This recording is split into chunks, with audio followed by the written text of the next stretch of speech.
Hey everyone, I'm Coach Joel, and today we find ourselves in a hand that gives us a bit of a problem, even though we have position. So there are a lot of hands where things are obviously more complicated when we're playing out of position.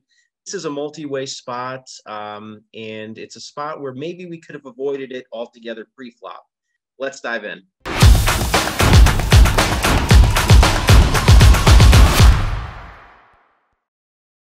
So we are dealt King Jack off on the button. And anytime we're dealt one of these offsuit Broadway hands, we should immediately be thinking this is a potential trap hand because hands like this are difficult to play.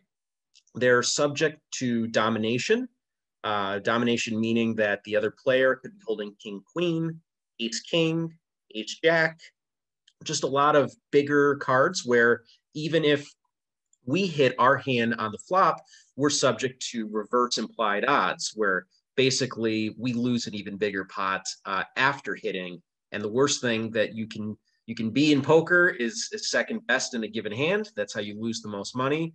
And hands like this put us in spots like that where there is some risk. However, we do have position, which in some games where players are opening very loose and they're making big post flop mistakes, maybe that could argue more for an occasional call, but against the average opponent, I actually like a fold here. Seat one is raising for middle position. We are behind his range. Really, the best thing we could hope for is that we're like coin flipping in the event he's opening a hand like eights through tens. Pretty much everything in his range besides that is beating us. And also, once seat four calls, we're going to be playing multi-way with this hand. So this is not a hand that plays well multi-way because it's off suit. Had it been suited, it would be a better call because you could make a flush. You can make a hand that plays well multi-way. You can make some big draws.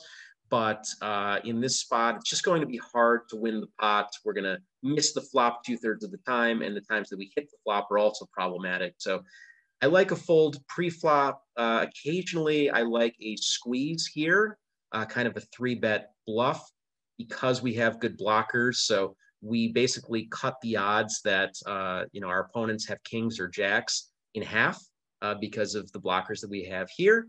Normally they would have 6 combos of kings, but it's reduced to 3 because of our king. Same with the jack. So it's not the worst 3-bet bluff with blockers, and hopefully seat one is raising light and he folds, and then we know that seat four probably doesn't have that strong of a hand because he just called as opposed to re-raising, so maybe he folds as well. But I'm not sure we have that read here, so I think folding will probably be our best option. Anyways, as played, we decide to call, and we go to see a flop. It is jack of hearts, 5 of hearts, 8 of spades. So basically one of the very best flops we could have hoped for. We have top pair, second kicker, and we have a backdoor flush draw. So seat one bets about 2/3 pot into 2 players from out of position. And so I would automatically be assigning him a fairly strong range. I mean, most players from out of position into multiple players tend to have at least something in this spot. So I think, we should be thinking he could have a jack here. Potentially he has ace jack or king jack, maybe even, some jacks that we beat, like queen jack or jack 10 suited, although maybe he checks those some of the time. He could have an overpair, obviously. He's got 18 combos of queens through aces. Could have sets here, could very easily have eights. Maybe he doesn't open pocket fives from this spot, but maybe he does. There's one remaining combination of jacks. And then he could also have flush draws and maybe an open-ended straight draw like 6-7 suited. So pretty strong range consisting of a lot of hands that beat us and then some strong draws that we beat. And then seat four calls, he can have kind of a wide range of hands here. I would discount fives. I would discount his sets, pretty significantly here, unless he's like a very trappy player. Most players would like to raise sets on a wet board like this, where a lot of cards can either lead to them being outdrawn or can kill their action. So once he flats here, I'm kind of thinking that he's likely capped at just a jack. The best hand that I would think he has here is like ace jack, but he's going to have a lot of draws here, a lot of heart draws. Maybe he has an 8, maybe he has 9, 10. So yeah, there's a decent chance that we have the best hand right now. It's a little bit unclear. I think calling is perfectly standard, and using our position on later streets to help us make better decisions because we'll have the most information out of the remaining players. We decide to call. I like it. Turn is 4 of clubs, definitely an interesting card. And now seat 1 bets small again into 2 players, and seat 4 calls. So interesting spot. I think that, you know, these players could potentially be draw heavy here. But players that kind of go to that next level, if these are that type of player, might bet small to induce a raise. And then they can, you know, re-raise and jam all in. It's a kind of a clever technique where they're betting a size that they're pretty sure that they're going to get called on, and it's a size that makes it look like they have some sort of draw, which can lead an aggressive player to re-raise them, and ultimately then they get what they want. So I just, from experience, I think that most players, when they bet, after they've been called by 2 players on the flop and they're out of position, and then they choose to reopen the betting again on the turn, even though the bet size here is not particularly big, I would tend to think that this is, you know, a decently strong range. You know, at worst, maybe he has some very strong draws that he intends to call a turn raise with.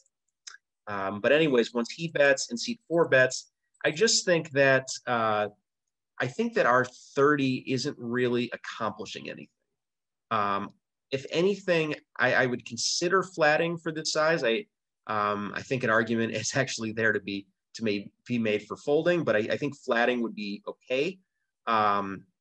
Again, you're starting to see why the pre-flop decision in this hand is probably the most important thing, because it's just a hard hand to play multi-way. And this is on a board where we hit top pair. I mean, we got one of the best flops that we could have hoped for, and yet we're still, it still feels like we have our hands tied behind our back and just in a very tough spot.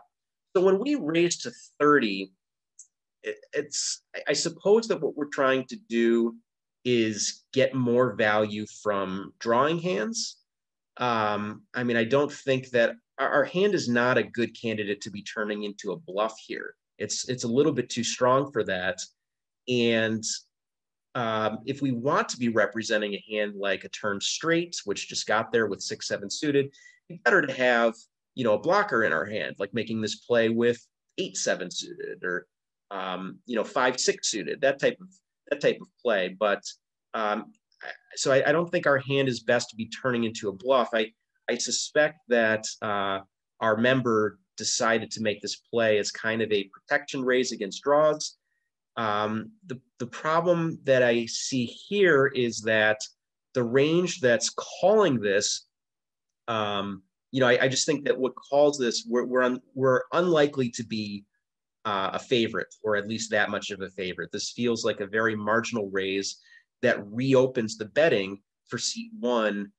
If he had tried a play like I was mentioning on the turn, he could potentially re-raise our bet if he had a very strong hand. So it's opening the door to that.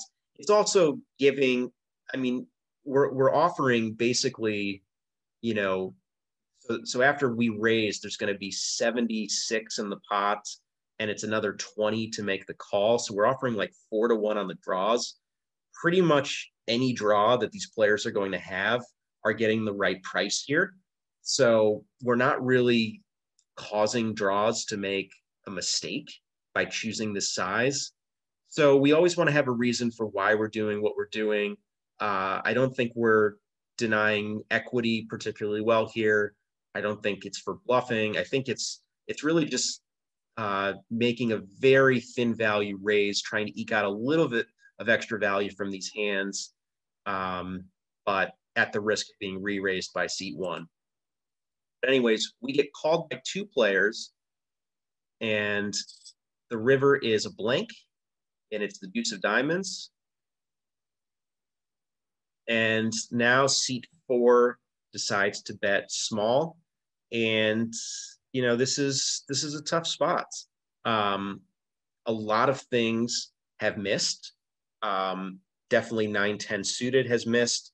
Hearts have missed, and it's a smallish size that's giving us great pot odds. So we're getting, you know, almost 4-1 on the call. So we only need to be right like a little bit more than 20% of the time. So it seems like a slam dunk call. The tough part is, again, we're not closing the action. So I would think that if seat one were not in the hand, this would be, you know, just a very easy call based on combos alone. I think it's, you know, you don't have to think too hard to realize that seat four, you know, does not have that many value bets or value combos compared to bluffs. I mean, maybe from this size, he's betting potentially ace jack, but he didn't raise the flop. He didn't raise the turn. I think it's unlikely that he has, you know, a set. I mean, maybe he backed into a hand like ace three of hearts for a straight, but he just has a ton of bluff combos here. You know, it doesn't help that we have the king of hearts, so we're blocking a few flush draws that he could have. But with that said, I just think that, you know, if you run this in an equity calculator and you were to give him all of the bluff combinations, I think you'll see that we have enough equity to call. We're going to have the best hand a good percentage of the time against him. And, you know, you also have to think, though, is he going to bluff with all of those bluff combinations? I mean, he's betting into two people that have shown strength throughout the hand, including us, who raised the turn. I mean, with his turn raised, we're kind of representing, you know, a set or like 6-7 suited that just turned straight.